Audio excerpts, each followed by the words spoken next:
कार्तिक मास व्रत कथा महात्म चौथा अध्याय।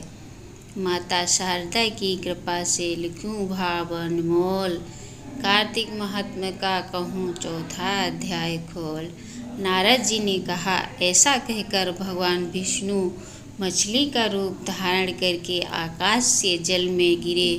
उस समय विंध्याचल पर्वत पर तप कर रहे महर्षि कश्यप अपनी अंजल में जल लेकर खड़े थे। भगवान उनकी अंजल में जा गिरे। महर्षि कश्यप ने दया कर के उसे अपने कमंडल में रख लिया। मछली के थोड़ा बड़ा होने पर महर्षि कश्यप ने उसे कुएं में डाल दिया।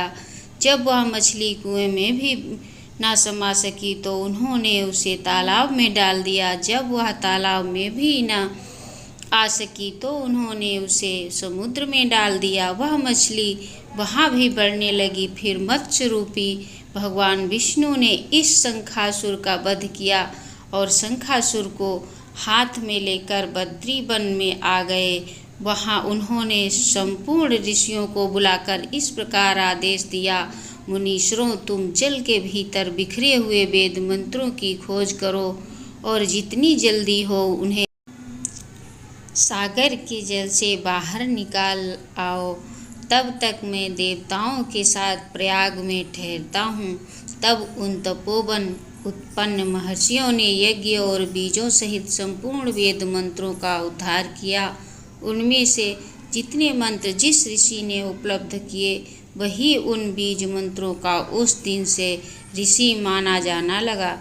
तदंतर सब ऋषि एकत्र होकर प्रयाग में गए। वहाँ उन्होंने ब्रह्मा जी सहित भगवान विष्णु को उपलब्ध हुए सभी वेद मंत्र समर्पित कर दिए। सब वेदों को पाकर ब्रह्मा जी बहुत प्रसन्न हुए। उन्होंने देवताओं और ऋषियों के साथ प्रयाग में अश्वमेध यज्ञ किया। यज्ञ समाप्त होने पर सब देवताओं ने भगवान से निवेदन किया, देवादिदेव जगन्नाथ, इस स्थान पर ब्रह्मा जी ने खोए हुए वेदों को पुनः प्राप्त किया है और हमने भी यहाँ आपके प्रसाद से यज्ञ भाग पाए हैं। अतः यह स्थान पृथ्वी पर सबसे श्रेष्ठ पुण्य की वृष्टि करने वाला एवं भोग तथा मोक्ष प्रदान करने वाला हो।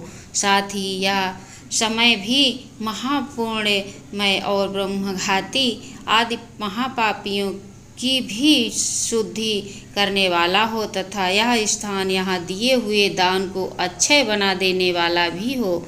यह वर दीजिए। भगवान विष्णु बोले, देवताओं, तुमने जो कुछ भी कहा है वह मुझे स्वीकार है। तुम्हारी इच्छा पूर्ण हो। आज से यह स्थान ब्रह्म क्षेत्र के नाम से प्रसिद्ध होगा। सूर्य वंश में उत्पन्न राजा भागीरथ यहाँ गंगा को ले आएंगे और वह यहाँ सूर्य कन्या यमुना से मिलेगी। ब्रह्मा जी और तुम सब देवता मेरे साथ यहाँ निवास करो। आज से यह तीर्थराज के नाम से विख्यात होगा। तीर्थराज के दर्शन से तत्काल सब पाप नष्ट हो जाएंगे। जब सूर्य मकर राशि में स्थित होंगे उस समय यहाँ स्नान करने वाले मनुष्यों के सब पापों का यह तीर्थ नाश करेगा। यह काल भी मनुष्यों के लिए सदा महान पुण्य फल देने वाला होगा। माघ में सूर्य के मकर राशि में स्थित होने पर यहाँ स्नान करने से शालोक्य आदि फल प्राप्त होंगे। देवादिदेव भगवान विष्णु देवताओं से ऐसा कहकर ब्रह्मा जी के साथ वहीं अंतर ध्यान हो गए।